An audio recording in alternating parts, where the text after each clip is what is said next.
الناس اتقوا ربكم الذي خلقكم من نفس واحدة وخلق منها زوجها وبث منهما رجالا كثيرا ونساء واتقوا الله الذي تساءلون به والأرحام إن الله كان عليكم رقيبا أما بعد فإن خير الكلام كلام الله وخير السنن سنن محمد صلى الله عليه وسلم وشر الأمور محدثاتها وكل محدثة بدعة وكل بدعة ضلالة وكل ضلالة في النار اتقوا الله عباد الله بسم الله الرحمن الرحيم ولقد نصركم الله ببدر وأنتم أذلة فاتقوا الله لعلكم تشكرون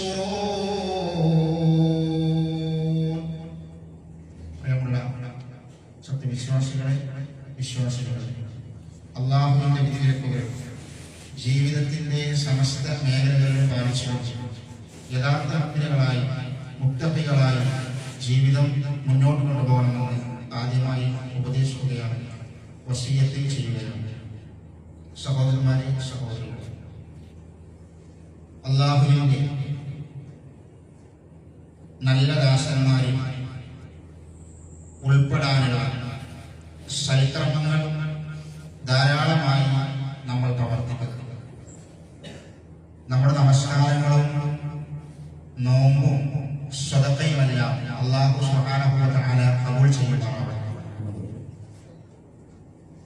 പ്രവാചകന്റെ കാലഘട്ടത്തിൽ സ്വല്ലല്ലാഹു അലൈഹി വസല്ലം മക്കം ഫതഹിന് തൊട്ടുമുൻപ്, മക്കം ഫതഹ് നടക്കുന്ന വേളയിൽ അതിന് തൊട്ടുമുൻപ് ഇസ്ലാമിക ചരിത്രത്തിൽ ഒരു വലിയ സംഭവം ഉണ്ടായി.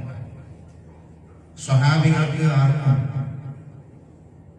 ഉൾക്കൊള്ളാൻ കഴിയാത്ത, അവർക്ക് വിട്ടുവീഴ്ച ചെയ്യാൻ പോലും മനസ്സ് വരാത്ത, അവരെ വല്ലാതെ വേദനിപ്പിച്ച ഒരു സംഭവം മക്കം ഫതഹിനോട് അടുത്ത ദിവസങ്ങളിൽ പ്രവാചകന്റെ കാലഘട്ടത്തിൽ സംഭവിച്ചു. അത് സംഭവിക്കാൻ കാരണക്കാരനായത്, സ്വഹാബികൾക്ക് ഏറെ വേദനിച്ചത്, അവരെ ഏറെ വേദനിപ്പിച്ചത്, അത് സംഭവിക്കാൻ കാരണക്കാരനായത് സ്വഹാബികളുടെ കൂട്ടത്തിൽപ്പെട്ട ഒരാൾ തന്നെയായിരുന്നു. അതാണ് അവർക്ക് മനസ്സിന് വല്ലാതെ വേദന ഉണ്ടാക്കിയത്. അദ്ദേഹം അറിയപ്പെട്ട സ്വഹാബി, ആ സ്വഹാബിയുടെ പേര് ഹാത്തിബ് ഇബ്നു അബീ ബൽതഅ എന്നാണ്. ആ സംഭവങ്ങൾ സ്വഹാബികൾ വേദനയോടുകൂടിയാണ് ഇസ്ലാമിക ലോകത്തിന് വിശദീകരിച്ചു കൊടുക്കുന്നത്. കാരണം ഒരുപാട് അധ്വാനിച്ച്, ഒരുപാട് പീഡനങ്ങളും മർദ്ദനങ്ങളും സഹിച്ച്, ജനിച്ച നാടും വീടും കുടുംബത്തെയും ഒക്കെ വിട്ടേച്ച് മദീനയിലേക്ക് പോയി ഒരുപാട് വർഷങ്ങൾക്ക് ശേഷം സ്വന്തം നാട്ടിലേക്ക് മടങ്ങി വരാനുള്ള ഒരു അവസരം സംജാതമാവുക എന്ന് പറയുന്നത് നാട്ടിൽ നിന്ന് വിട്ടുപോയ ആളുകൾക്ക് അതിന്റെ വേദന, അതിന്റെ വിലയാണ്. വെറുതെ നാട് വിട്ടുപോയ ആളുകളല്ല, നാട്ടുകാരെ പുറത്താക്കി സ്വന്തം കുടുംബത്തിലേക്കും നാട്ടിലേക്കും മടങ്ങി വരാൻ കഴിയാത്ത ഒരു അവസ്ഥ നിങ്ങൾ ആലോചിച്ച് നോക്കൂ. വേറെ ഏതോ ഒരു നാട്ടിൽ പോയി താമസിക്കുന്ന മനസ്സിന്റെ പ്രയാസം, വർഷങ്ങൾക്ക് ശേഷം മക്കയിലേക്ക് മടങ്ങി വരികയാണ് എല്ലാവരും. അതൊരു ചരിത്ര സംഭവമാണ്. ഒരുപാട് ആളുകൾ ജനിച്ച നാട്ടിലേക്ക് മടങ്ങി വരുന്ന സന്തോഷം നിറഞ്ഞ, മനസ്സ് മുഴുവൻ സന്തോഷിക്കുന്ന ഒരു സന്ദർഭമാണ് മക്കം ഫതഹ്. ഫതഹ് മക്ക എന്ന ചരിത്രം പറയുന്നത് മക്ക വിജയം, മക്ക വിജയം, ജയിച്ചു. ഒരുപാട് മർദ്ദനങ്ങളും പീഡനങ്ങളും അനുഭവിച്ച് അവർ വിജയിച്ചു. അള്ളാഹു വിജയം നേടിക്കൊടുത്ത് അവർ മക്കയിലേക്ക് മടങ്ങി വരും. അതിന് തൊട്ട് മുൻപുള്ള ദിവസങ്ങൾ പ്രവാചകന്റെ സ്വഹാബികളിൽപ്പെട്ട ഹാത്തിബ് ഇബ്നു അബീ ബൽതഅ എന്ന് പറയുന്ന സ്വഹാബി മക്കയിലെ മുശ്രിക്കീങ്ങൾക്ക് ഒരു കത്തയച്ചു. കത്തിപ്രകാരമായി മക്കയിലേക്ക് മുസ്ലിമീങ്ങൾ മക്ക പിടിച്ചടക്കാൻ വേണ്ടി വരുന്നുണ്ട്. അപ്പൊ നിങ്ങൾ കരുതിയിരിക്കുക, മുഹമ്മദ് നബിയും കൂട്ടരും മക്ക പിടിച്ചടക്കാൻ വേണ്ടി വരികയാണ്. പ്രവാചകന്റെയും സ്വഹാബത്തിന്റെയും രഹസ്യം സ്വന്തം പാളയത്തിൽപ്പെട്ട സ്വഹാബികളുടെ കൂട്ടത്തിൽപ്പെട്ട ഒരാൾ ചോദിച്ചു. അതൊരു വല്ലാത്ത വേദനയാണ്. ആ സ്വഹാബി ഈ കത്തെഴുതിയിട്ട്, നബിയും സ്വഹാബത്തും അറിയാതെ ഈ കത്തെഴുതിയിട്ട് മുശ്രിക്കീങ്ങളിൽപ്പെട്ട ഒരു സ്ത്രീയുടെ കൈകൾ കൊടുത്തു. എന്നിട്ട് പറഞ്ഞു, ഇന്ന സ്ഥലത്തിലൂടെ മക്കയിലേക്ക് പോകണം, ഇന്ന സ്ഥലത്തിലൂടെ. എന്നിട്ട് മക്കയിലെ മുശ്രിക്കീങ്ങൾക്ക് ഈ കത്ത് കൊടുക്കണം. കാരണം അവർക്ക് ആ കത്ത് കിട്ടിയാലേ മുഹമ്മദ് നബിയും കൂട്ടരും വരുമ്പോഴേക്ക് അവർക്ക് അതിനുള്ള തയ്യാറെടുപ്പുകൾ നടക്കണം. അപ്പൊ ഈ കത്തുമായിട്ട് ഈ സ്വഹാബി കത്ത് ഈ പെണ്ണിന്റെ കയ്യിൽ കൊടുത്തിട്ട് ഈ പെണ്ണ് കത്തുമായി പുറപ്പെട്ടു.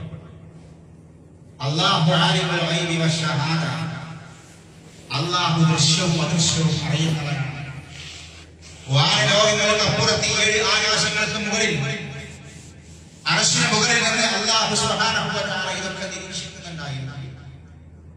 അല്ലാഹു വഹീറക്കി പ്രവാചകൻ മുഹമ്മദ് മുസ്തഫ റസൂൽ സല്ലല്ലാഹു അലൈഹി വസല്ലം, നിങ്ങളുടെ കൂട്ടത്തിൽപ്പെട്ട ഒരാൾ രഹസ്യമായി നിങ്ങളുടെ വാർത്ത ചോർത്തിയിട്ട് ഇന്ന പെണ്ണിന്റെ കയ്യിൽ മക്കയിലെ മുശ്രിക്കീങ്ങൾക്ക് ഒരു കത്ത് കൊടുത്തയച്ചിരിക്കുന്നു എന്ന് വാനലോകത്തിന്റെ മുകളിൽ നിന്ന് അല്ലാഹു പ്രവാചകൻ മുഹമ്മദ് നബിക്ക് വഹീയോടെ അറിയിച്ചു.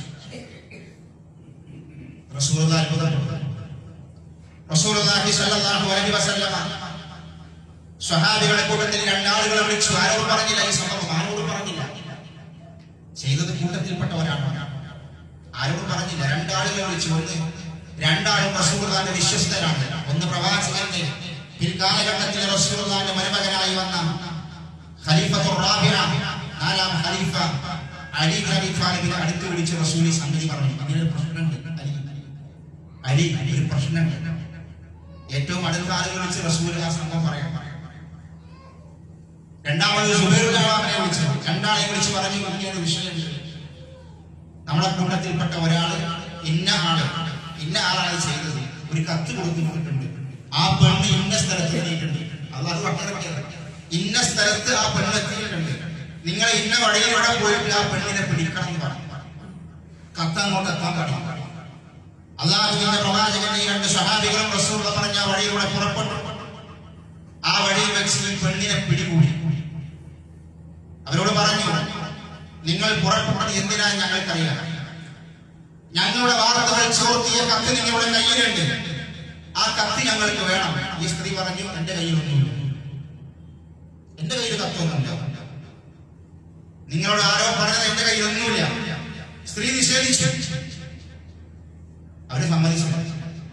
വീണ്ടും നിർബന്ധിച്ചു, അല്ല എന്റെ കയ്യിൽ കത്തുണ്ട്.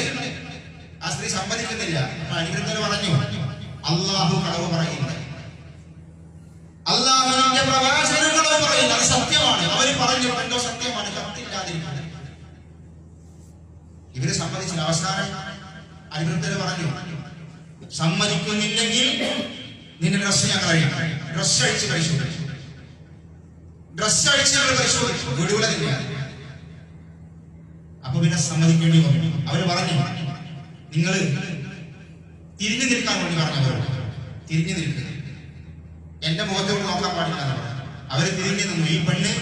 ഈ പെണ്ണിന്റെ മുടി മുടഞ്ഞിട്ട്, ആ മുടിക്കെട്ടിന്റെ മുടി മുടഞ്ഞിട്ട്, ആ മുടഞ്ഞ മുടിയുടെ ഉള്ളിലാണ് ഈ കത്ത് വെച്ചിരുന്നത്. ഡ്രസ് അഴിച്ചു തന്നെ കുത്തുപോയി. അത് അഴിക്കുള്ളി പൊടിച്ചപ്പോ ഈ പെണ്ണ് തിരിഞ്ഞിക്കാൻ വേണ്ടി പറഞ്ഞു. തല അഴിച്ചിട്ട്, മുടഞ്ഞ മുടി അഴിച്ചിട്ട് ആ കത്ത് പുറത്തേക്ക് എടുത്ത് അലിബ്നുവിന്റെ കയ്യിൽ കൊടുത്തു. ആ കത്തുമായി റസൂലുള്ളാഹിന്റെ സ്വഹാബികൾ റസൂലുള്ളാഹിന്റെ അടുക്കലേക്ക് വന്നു. എഴുതിയ വാർത്തകളൊക്കെ വായിച്ചു. ചെയ്തത് ഹാത്തിബ് ഇബ്നു അബീ ബൽതഅ റളിയല്ലാഹു അൻഹു ആണ്. അല്ലാഹുവിന്റെ റസൂൽ ഇദ്ദേഹത്തെ വിളിച്ചു, ഈ സ്വഹാബിയെ വിളിച്ചു. താങ്കൾ ഇങ്ങനെ ചെയ്തിട്ടുണ്ടോ എന്ന് ചോദിച്ചു. സ്വഹാബിയാണ്. സ്വഹാബികളെ കളവ് പറയുക. ആ സ്വഹാബി പറഞ്ഞു, റസൂലേ ഞാനങ്ങനെ ചെയ്തിട്ടില്ല. സത്യമാണ്, അതെ ഞാൻ ചെയ്തതാണ് റസൂലേ, ഇന്ന പെണ്ണിന്റെ കയ്യിലെ കൊടുത്തയച്ചതെന്ന് പറഞ്ഞു. ആ സ്വഹാബിന്റെ സങ്കടം അദ്ദേഹം കരഞ്ഞു. ഞാൻ പറഞ്ഞു, റസൂലേ ഞാൻ നിർബന്ധിക്കപ്പെട്ട് ചെയ്തതാണ്, ഈ സമയം നിർവാഹമില്ലാതെ ചെയ്തതാണ്. എനിക്ക് മക്കയിൽ എന്റെ കുടുംബവും എന്റെ മക്കളും എന്റെ സ്വത്തും കുറെ ബാക്കിയുണ്ട്. അതൊന്നും ആരും സംരക്ഷിക്കാനില്ല. എനിക്ക് ആരുമില്ല അവിടെ. മറ്റുള്ളവർക്കൊക്കെ പല ബന്ധങ്ങളും, എനിക്കവിടെ ആരുമില്ല. അപ്പൊ ഞാൻ ഈ വാർത്ത അവർക്ക് പറഞ്ഞു കൊടുത്താൽ എന്റെ കുടുംബത്തെയും എന്റെ അഹലുകാരെയും അവര് സംരക്ഷിക്കാതെ പറഞ്ഞപ്പോ ചെയ്തൊരു പണിയാണ്. നിർവാഹമില്ലാതെ അവര് ചെയ്തു പോയതാണ്. അള്ളാഹുവിന്റെ റസൂലിന്റെ കാര്യം മനസ്സിലാക്കി. എനിക്ക് വേറെ കുഴപ്പമില്ല റസൂലേ, ഞാൻ ഇസ്ലാമിൽ തന്നെയാണ്, ഒരു കുഴപ്പമില്ല. മക്കയിൽ ഇങ്ങനെ ഒരു പ്രയാസം വന്നപ്പോ അവര് സംരക്ഷിക്കാന്ന് പറഞ്ഞ കുടുംബത്തെ ഒരു ഉപാധി വെച്ചപ്പോ ഇങ്ങനെ ഒരു എഴുതി കൊടുത്തിട്ട് എങ്ങനെ നബി മുമ്പിൽ വരുന്നുണ്ടെന്ന് അറിയിച്ചു ചെയ്തിട്ടാണ്. ഇത് കേട്ടപ്പോ അള്ളാഹുവിന്റെ പ്രവാചകന്റെ സ്വഹാബിയായ രണ്ടാം ഖലീഫ ഉമർ അൽ ഫാറൂഖ് റളിയല്ലാഹു അൻഹു അള്ളാഹുവിന്റെ റസൂലിനോട് പറഞ്ഞു, യാ റസൂലല്ലാഹ് ദഅനി യദ്രിബുനക ഹാദൽ മുനാഫിഖ്. പറ്റൂല റസൂലേ, ഇദ്ദേഹം മുനാഫിഖാണ്, എനിക്ക് വിട്ടതാ, ഇദ്ദേഹത്തിന്റെ തല ഞാൻ വെട്ടു എന്ന് ഉമർ അൽ ഫാറൂഖ് പറഞ്ഞു. സമ്മതിക്കാൻ പറ്റൂല. ആ സമയത്ത് അള്ളാഹുവിന്റെ റസൂൽ പറഞ്ഞൊരു വാചകമുണ്ട്, അത് പറയാൻ സംഭവം പറഞ്ഞു. ഇവരെ എനിക്ക് വിട്ടുതാണ്, ഞാൻ ഇവരുടെ തലവെട്ടുമെന്ന് റസൂലുള്ളാഹിന്റെ സ്വഹാബത്തിന്റെ കൂട്ടത്തിൽപ്പെട്ട ഒരാൾ തലവെട്ടുമെന്ന് റസൂലുള്ളാഹിന്റെ രണ്ടാമത്തെ ഖലീഫ ഉമർ അൽ ഫാറൂഖ് റളിയല്ലാഹു അൻഹു ആവർത്തിച്ചു പറയുന്നു. അള്ളാഹുവിന്റെ റസൂൽ ഒരൊറ്റ മറുപടിയാണ്, ആ മറുപടിയിൽ നിശബ്ദനായ ഉമർ അൽ ഫാറൂഖ്. അള്ളാഹുവിന്റെ റസൂൽ പറഞ്ഞു, ഫഖാൽ ഇന്നഹു ഖദ് ശഹിദ ബദറ. ഉമർ അൽ ഫാറൂഖ് നിനക്കെന്തറിയാം, അദ്ദേഹം ബദരീങ്ങളിൽപ്പെട്ട വ്യക്തിയാണ്. അദ്ദേഹം ബദരീങ്ങളിൽപ്പെട്ട വ്യക്തിയാണ്, ബദറിൽ പങ്കെടുത്ത വ്യക്തിയാണ്.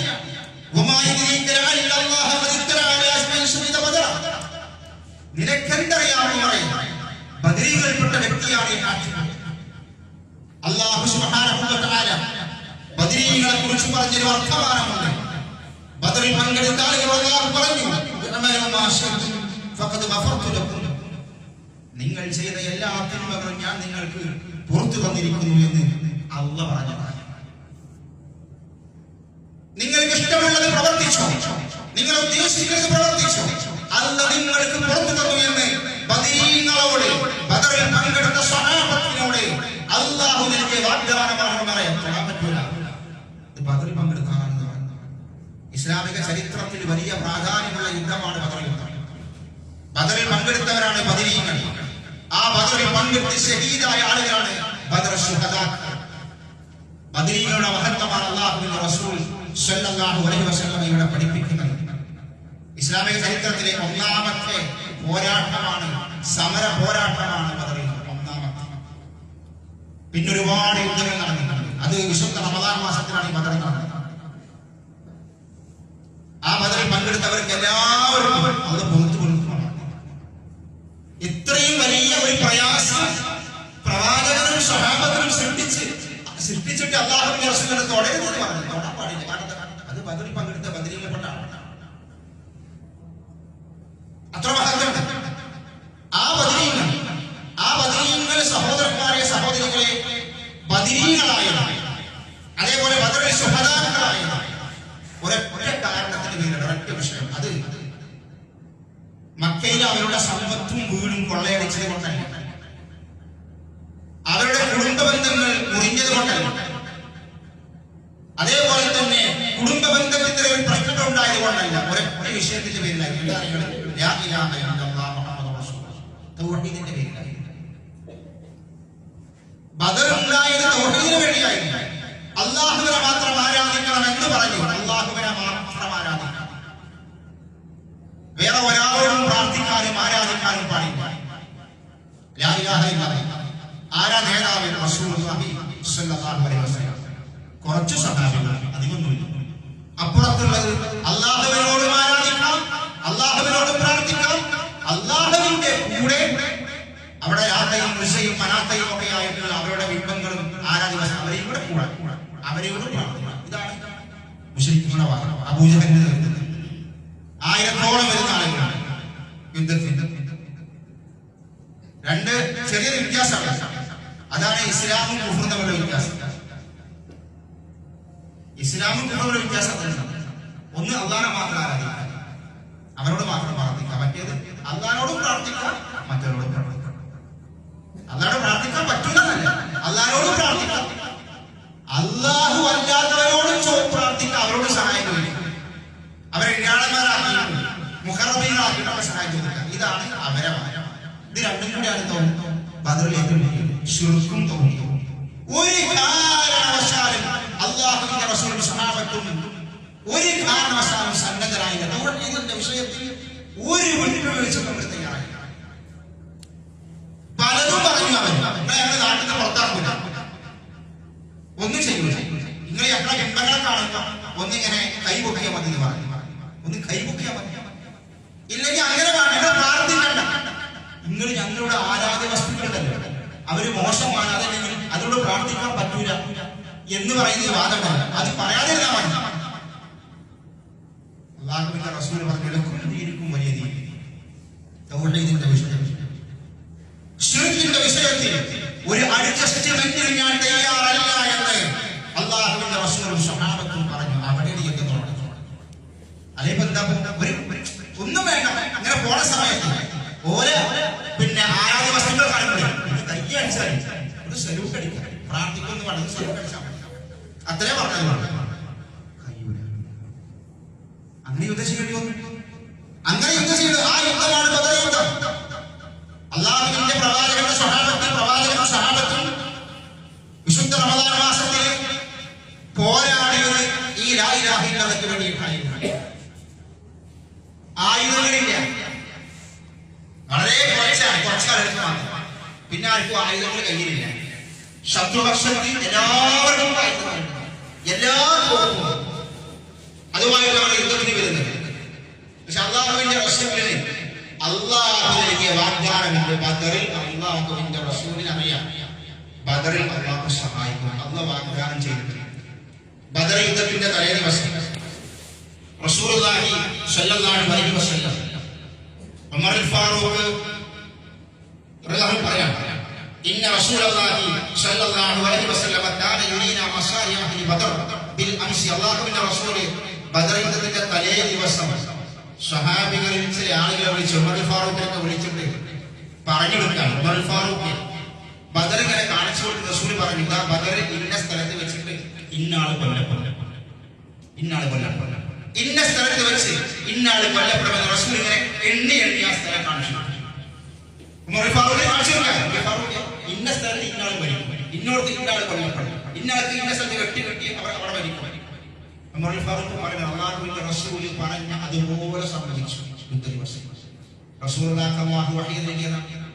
അല്ലാഹു പറഞ്ഞു, അല്ലാഹു ഖുർആനിൽ പറഞ്ഞല്ലോ, സ്വഹാബികളെ റസൂലിനെ അല്ലാഹു ബദറിൽ സഹായിച്ചത് എങ്ങനെയാണ്? അല്ലാഹുവിന്റെ സൈന്യം ഇറങ്ങി, മലക്കുകളെ ഇറക്കി. ഖുർആൻ സൂറത്ത് ആല ഇംറാൻ, വലഖദ് നസറകുമുല്ലാഹു ബിബദരിൻ വഅൻതും അദില്ല. അല്ലാഹു പറയാണ്, വലഖദ് നസറകുമുല്ലാഹു ബിബദരിൻ വഅൻതും അദില്ല. അല്ലാഹു സുബ്ഹാനഹു വ തആല ബദറിൽ നിങ്ങളെ സഹായിച്ചില്ലേ? തീർച്ചയായും അല്ലാഹുവിന്റെ സഹായം നിങ്ങൾക്ക് ലഭിച്ചില്ലേ? നിങ്ങൾ അവസ്ഥ എന്തായിരുന്നു? നിങ്ങൾ നിസ്സാരന്മാരായിരുന്നു, ഒന്നുമില്ലാത്തവരായിരുന്നു, അതില്ലെതിരായിരുന്നു. പക്ഷെ അല്ലാഹുവിന്റെ മലക്കുകളെ അല്ലാഹു നിങ്ങളെ സഹായിച്ചില്ലേ? അല്ലാഹു പറയാണ്, ഇത് തഖൂലുൽ മുഅ്മിനീന അലൈ യക്ഫിയകും അയ്യുമിദ്ദകും റബ്ബുകും ബിസലാസതി ആലാഫ് മിനൽ മലായികതി മുൻസിരീൻ. 3000-ലധികം മലക്കുകൾ അല്ലാഹു ഇറക്കി, ബദറിൽ ഇറക്കി, വിശ്വാസികളെ സഹായിച്ചു. അപ്പുറത്ത് അബൂജഹലും കൂട്ടരുമുണ്ട്, ഇപ്പുറത്ത് മുസ്ലിമീങ്ങളുമുണ്ട്. പിശാച് ആരെയുടേതാണ്? ശൈത്താനി. ശൈത്താനി ഇങ്ങനെ മനുഷ്യരുടെ പിന്നാലെ ഉണ്ടാകും. ശൈത്താനുകളുടെ നേതാവ് മുസ്ലിമീങ്ങളുടെ കൂടെയാണ്. ഭയങ്കര വർത്താനം പറയും, ഭയങ്കര ബഡായി പറയും, ഭയങ്കര വർത്തമാനം പറയാ വിഷയം. പിശാചികളുടെ നേതാവ് ശൈത്താൻ മുശ്രിക്കീങ്ങളോട് പറഞ്ഞു, എന്താ പറഞ്ഞത്? ഇന്ന് ജയം എങ്ങനെയാണ്? മുസ്ലിങ്ങൾ ജയിക്കൂല, ഞാൻ നിങ്ങളെ കൂടെ ഉണ്ട്, ഞാൻ നിങ്ങളെ കൂടെ ഉണ്ട്. ഞാൻ നിങ്ങളെ കൂടെ ജയം എങ്ങനെയാണ്? വേറെ ആരും ജയിക്കൂല. നിങ്ങൾ ധൈര്യമായിട്ട് യുദ്ധം ചെയ്തോളി, ഞാനുണ്ട് യുദ്ധക്കാലത്ത് നിങ്ങളുടെ കൂടെ. ശൈത്താൻ പറയാം. മുസ്ലിമീങ്ങൾക്ക് ഒരൊറ്റ ധൈര്യമുള്ളത് അള്ളാന്റെ കൂടെ. ഈ ശൈത്താനെ വളർത്താനും കേട്ടില്ല. അങ്ങനെ അവസാനം യുദ്ധം കുടിപ്പിക്കുക.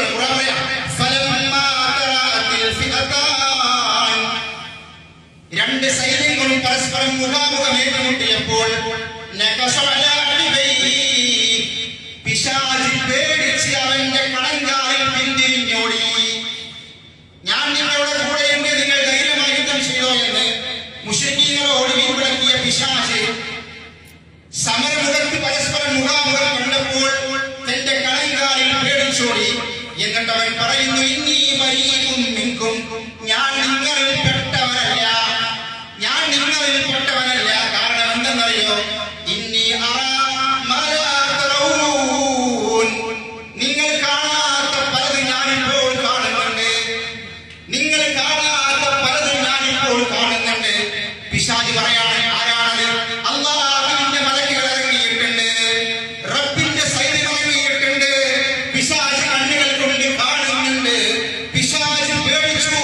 അതുവരെ മുശ്രിക്കിന്റെ കൂടെ പിശാച് ആ സമയത്ത് പേടിച്ചോടുകയാണ്. പിശാച് പറയണത്, നിങ്ങൾ കാണാത്ത പലതും ഞാൻ കാണുന്നുണ്ട്, ഇനി ഇന്നെ കിട്ടൂല, നിങ്ങൾ എന്താ ചെയ്തോളി. ബദറിൽ അവസാനം മുശ്രിക്കുകൾ പരാജയപ്പെട്ടു, മുസ്ലിമീങ്ങളെ ജയിച്ചു. ആരാണ് യുദ്ധം നടക്കുന്നത്? ആദർശത്തിന്റെ പേരിൽ. ആര് തമ്മിലാണ്? വാപ്പിൻ മകൻ. നിങ്ങളെ ഈ ബദർ യുദ്ധം എന്ന് പറയുമ്പോഴേ അത് വേറെ എന്തെങ്കിലും വിചാരിക്കാൻ. ഉപ്പയും മകനും. ഉപ്പ മുസ്ലിമീങ്ങളുടെ കൂട്ടത്തിൽ, വാപ്പ മുസ്ലിമിന്റെ മകൻ മുസ്ലിമിന്റെ കൂട്ടത്തിൽ. ആരാ സുന്നീഖുൽ അക്ബർ? അബൂബക്കർ സിദ്ദീഖ് റളിയല്ലാഹു അൻഹു. ഖലീഫത്തു റസൂലില്ലാഹ്, അല്ലാഹുവിന്റെ പ്രവാചകന്റെ ഖലീഫ, റസൂലുള്ളാഹിന്റെ ഖലീഫ, ഖലീഫത്തുർ റസൂൽ എന്നാണ് അവരുടെ നാമം. സിദ്ദീഖ് ഹാദിഹിൽ ഉമ്മ, ഈ ഉമ്മത്തിന്റെ സിദ്ദീഖാണ് അബൂബക്കർ സിദ്ദീഖ് റളിയല്ലാഹു അൻഹു. ബാപ്പ പ്രവാചകന്റെ കൂടെയാണ്, മകൻ അബ്ദുറഹ്മാൻ എവിടെയെന്നറിയോ? അബൂജഹലിന്റെ കൂടെ. ഇത് വേറെ ഒരു രണ്ട് നാട് തമ്മിൽ യുദ്ധം നടക്കില്ല, വേറെ യുദ്ധം നടക്കില്ല. അവനവന്റെ കുടുംബത്തിൽപ്പെട്ട വീട്ടിൽപ്പെട്ട വാപ്പയും മകനും രണ്ടാളും അപ്പുറത്തും പുറത്തും. പിൽക്കാലഘട്ടത്തിൽ മകൻ അബ്ദുറഹ്മാൻ പിന്നെ മുസ്ലിമായി. അങ്ങനെ ഒരുപാട് സഹാബികളുണ്ട്.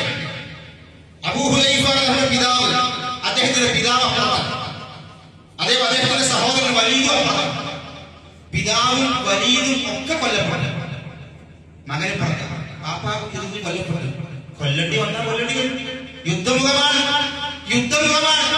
ആദർശ വിഷയമാണ്, വിഷയമാണ്, ദീനിന്റെ വിഷയമാണ്. അതുകൊണ്ടാണ് അവർ ബദരീകളായത്. കുടുംബങ്ങൾ തമ്മിലാണ്. അതുകൊണ്ടാണ് ആദ്യമായിട്ട് യുദ്ധത്തിന് അറിയപ്പെടും. ഫസ്റ്റ് തന്നെ യുദ്ധത്തിന് വന്നപ്പോഴേ മുശ്രിക്കുകൾ പറഞ്ഞത് എന്താണെന്നറിയോ? ഞങ്ങളെ വേണ്ടപ്പെട്ട ആൾക്കാരുണ്ട്, അവരിങ്ങോട്ട് വരട്ടെ. ദ്വന്ദ്വയുദ്ധമാണ്. ദ്വന്ദ്വയുദ്ധം ഞങ്ങൾക്ക് വേണ്ടത് മക്കയിലെ ഖുറൈശികളുടെ കൂട്ടത്തിൽപ്പെട്ട ഞങ്ങളുടെ കുടുംബക്കാരുടെ ഒരുമിട്ട് വരിക. അങ്ങനെ അല്ലാഹുവിന്റെ റസൂല് അലി ഇബ്നു അബീ ത്വാലിബിനെ പറഞ്ഞേക്കണം, അബൂബൈദനെ പറഞ്ഞേക്കണം. സ്വന്തം കുടുംബങ്ങളാണ്. അബൂബക്കർ പിന്നെ അലി ഇബ്നു അബീ വിളിച്ചു, ഹംസ അള്ളാഹിനെ വിളിച്ചു. ഇങ്ങനെ പലവരും ഇങ്ങനെ കുടുംബക്കാരെ പറഞ്ഞേക്കണം. ഞങ്ങൾക്ക് ഓലയിൽ കൊണ്ടുവരിക, ഞങ്ങൾക്ക് പരിചയമില്ലാത്തവരുടെ നാട്ടുകാരാത്തവർ വേണ്ട, കുടുംബങ്ങൾ തമ്മിലാണ്. അതാണ് പറയുന്നത്. ആ മകളുടെ സഹോദരന്മാരെ സഹോദരൻ, ആ മകളുടെ മഹത്വം നമ്മൾ ശരിക്കും മനസ്സിലാക്കില്ല. ആ ബദരീകൾ അല്ലാഹുവിനോട് മാത്രം പ്രാർത്ഥന പറയുന്ന യുദ്ധം നടന്നില്ല. അതിന്റെ സത്യം ഉൾക്കൊള്ളാതെ ആ ബദരീകളോട് പ്രാർത്ഥിക്കുന്ന ഒരവസ്ഥ നമ്മൾ കാര്യം ഉണ്ടാവാൻ പാടില്ല.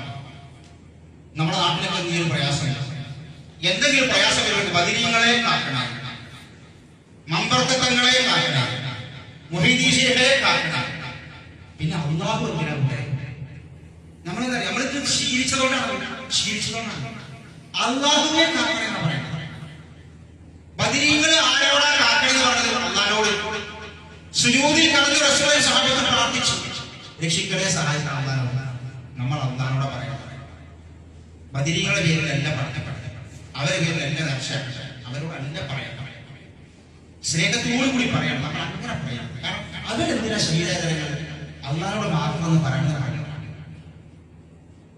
അതുകൊണ്ട് സഹോദരന്മാരെ, സഹോദരികളെ, ബദരീകൾക്ക് ദേഷ്യമുള്ള, ബദരീകൾക്ക് വെറുപ്പുള്ള, അവർക്ക് ദേഷ്യമുള്ള ഒരു പ്രവർത്തനം നമ്മളിലോ നമ്മുടെ കുടുംബത്തിലോ മക്കളിലോ ഉണ്ടാവാനേ പാടില്ല.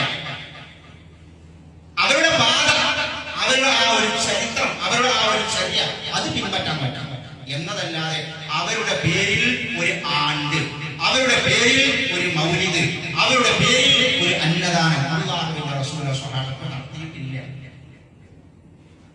അവർ ചെയ്ത ജീവിച്ച മാതൃക ഉണ്ടല്ലോ, അത് പിൻപറ്റും. അതാണ് ഏറ്റവും പ്രധാനം. അവർ ജീവിച്ച മാതൃക.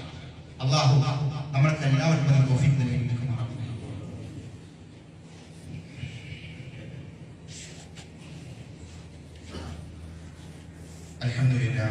അൽഹംദുലില്ലാഹി الواحد القهار يا عزيز الغفار مكبر الليل والنهار أما بعد فاتقوا الله العظيم. ഒരിക്കൽ കൂടി അല്ലാഹുവിന്റെ വിധിവിലക്കുകൾ ജീവിതത്തിന്റെ സമസ്ത മേഖലകളിലും പാലിച്ചുകൊണ്ട് യഥാർത്ഥ മുഅ്മിനുകളായി മുത്തഖികളായി ജീവിതം മുന്നോട്ട് കൊണ്ടുപോകണമെന്ന് ഉപദേശിക്കുകയാണ്, വസിയ്യത്ത് ചെയ്യുന്നു. സഹോദരന്മാരെ, സഹോദരന്മാരെ, ബദർ യുദ്ധത്തിൽ മുസ്ലിമീങ്ങളായ നമുക്ക് വലിയ ഒരുപാട് ഗുണപാഠങ്ങളാണ്. അതിൽപ്പെട്ട പ്രധാനപ്പെട്ട ഒരു ഗുണപാഠമാണ് സൂറത്ത് അൻഫാൽ. അൻഫാൽ എന്ന് പറയുന്ന ഒരു സൂറത്ത് ഖുർആനിലാണ്. സൂറത്തുൽ അൻഫാൽ. ആ സൂറത്തൊക്കെ നമ്മൾ അടുത്തൊന്ന് വായിച്ചു നോക്കാം.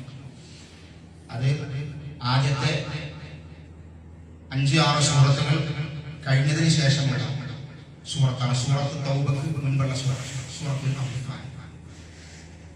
ആ സൂറത്ത് ഇറങ്ങാനൊരു പശ്ചാത്തലം, അതിന്റെ ആദ്യ വചനം ഇറങ്ങാനൊരു കാരണം ബദർ യുദ്ധവുമായി ബന്ധപ്പെട്ട സംഭവം. എന്താ അതിലെ പ്രമാണം? ഒരു പ്രശ്നമുണ്ടായി. ബദർ യുദ്ധം കഴിഞ്ഞപ്പോൾ മുസ്ലിമുകൾ വിജയിച്ച പിന്നെ എന്താ പറയുക, ഇവരുടെ കയ്യിൽ ഒന്നുമില്ല. സ്വഹാബത്തിന്റെ കയ്യിൽ, മുസ്ലിങ്ങളുടെ കയ്യിൽ ഒരുപാട് ആയുധങ്ങളും സമ്പത്തും ഉണ്ട്. അതൊക്കെ പിന്നെ വാരിക്കും. അതിന് ഇസ്ലാമിന്റെ ഗനീമത്ത് എന്ന് പറയുന്നത്. ഗനീമത്ത് യുദ്ധാർജിത മുതൽ വിജയിച്ച കക്ഷി പരാജയപ്പെട്ടു പോയ കക്ഷിയുടെ സമ്പത്തൊക്കെ ശേഖരിക്കും. അവരുടെ എല്ലാം ശേഖരിക്കും. ഇതൊക്കെ ശേഖരിച്ചു സ്വഹാബികൾ. അപ്പൊ എന്തായി? സമ്പത്ത് കയ്യിൽ വന്നു. സമ്പത്ത് കയ്യിൽ വരുമ്പോൾ മനുഷ്യന്റേതായ ചില പ്രയാസങ്ങളാണ്. അതിന് മനുഷ്യന്റെ ഈ ഒരു യുദ്ധം കഴിഞ്ഞ് ഒരു വലിയ ചരിത്രം കഴിഞ്ഞ നിൽക്കാണ്. സമ്പത്ത് ഒരുപാട് കിട്ടിയപ്പോൾ മനുഷ്യന്റെ ഒരു ഫിത്രത്താണ്. സമ്പത്ത് കയ്യിൽ കുറെ വരുമ്പോൾ ചില പ്രയാസങ്ങളൊക്കെ ഉണ്ടാവും. കാരണം ഇത് അതൊക്കെ എനിക്ക് വേണം, പകുതി എനിക്ക് വേണം, നിന്റേതാണ്, വേറെ അങ്ങനെയൊക്കെ തോന്നും മനുഷ്യന്റെ. അല്ലാഹുവിന്റെ റസൂൽ പറയാ സ്വഹാബത്തെ ഇഖ്തലഫ സ്വഹാബ ഫീ ഗനാഇമ ഗസ്വതി ബദർ. ബദറിന്റെ ഗനീമത്ത് ശബ്ദം കിട്ടിയപ്പോൾ സ്വഹാബികൾക്ക് അഭിപ്രായ വ്യത്യാസങ്ങൾ ഉണ്ടായി. എന്താ ഉണ്ടായത്? ഫഖാല ലദീന ജമഉ ഗനായിമ, ഈ ഗനീമത്ത് ശേഖരിച്ച കുറച്ച് ആൾക്കാരുണ്ട്. ഗനീമത്ത് ശേഖരിച്ച ആൾക്കാർ അവര് പറഞ്ഞു, ഇത് ഞങ്ങൾക്കുള്ളതാണ്, അവരാണ് ശേഖരിച്ചത്, ഇപ്പൊ ഞങ്ങളതാണ്. മുശ്രിക്കീനോട് യുദ്ധം ചെയ്ത ആളുകളുണ്ട്. ഓരോ ടീമാണ്. അപ്പൊ യുദ്ധം ചെയ്ത സ്വഹാബികളുണ്ട്. അവര് പറഞ്ഞു, ഈ അല്ല ഇത് ഞങ്ങൾക്കുള്ളതാണ്, ഞങ്ങളല്ല യുദ്ധം ചെയ്തത്, ഇത് ഞങ്ങൾക്കുള്ളതാണ്. ശേഖരിച്ചവർ പറഞ്ഞത് ഞങ്ങൾക്കുള്ളതാണ്. മൂന്നാമത്തെ കൂട്ടുകാരാണ് നബിനെ പ്രൊട്ടക്ട് ചെയ്ത കുറച്ച് ആൾക്കാരുണ്ട്. ഒരു കൂട്ടർ യുദ്ധം ചെയ്യാം, ഒരു കൂട്ടരെ ഇവിടെ സ്റ്റെപ്പിലേക്ക് നിർത്തിക്കാം, വേറെ ഒരു കൂട്ടർ റസൂലുള്ളാഹിനെ വളഞ്ഞിരിക്കാൻ. റസൂലുള്ളാഹിനെ പ്രൊട്ടക്ട് ചെയ്യും. റസൂലുള്ളാഹിനെ വളഞ്ഞിരിക്കാൻ സ്വഹാബത്ത്. റസൂലുള്ളാഹിനെ പ്രൊട്ടക്ട് ചെയ്ത സ്വഹാബത്ത് പറഞ്ഞു, ഞങ്ങളല്ലേ നബിയെ പ്രൊട്ടക്ട് ചെയ്ത്, ഞങ്ങൾക്കാണ് ഇത് വേണ്ടത്. തർക്കായി. അങ്ങനെ അങ്ങനെ ഇതിന് ഭയങ്കര തർക്കമായപ്പോൾ അല്ലാഹു ആയത്തിറക്കി. യസ്അലൂനക അനിൽ അൻഫാൽ, യുദ്ധാർജിത മുതലിനെ കുറിച്ച് അവർ നിന്നോട് ചോദിച്ചാൽ ഖുൽ അൻഫാലു ലില്ലാഹി വറസൂൽ, അത് അല്ലാഹു റസൂലുള്ളതാണ്. അല്ലാഹു റസൂൽ എന്ത് തീരുമാനിക്കുന്നു അത് അംഗീകരിക്കണം. വേറെ അഭിപ്രായം പറയാൻ പാടില്ല. ഖുർആൻ സുന്നത്ത് എന്ന് പറഞ്ഞാൽ അത് സ്വീകരിക്കണം എന്ന് പറഞ്ഞു. ഈ ആയത്തിനെ കടന്നു എല്ലാം ഇതാ സ്വഹാബത്ത്. അല്ലാഹുവിന്റെ ആയത്തുണ്ടോ റസൂലുള്ളാഹിന്റെ ഖൗലുണ്ടോ, പിന്നെ തർക്കണം.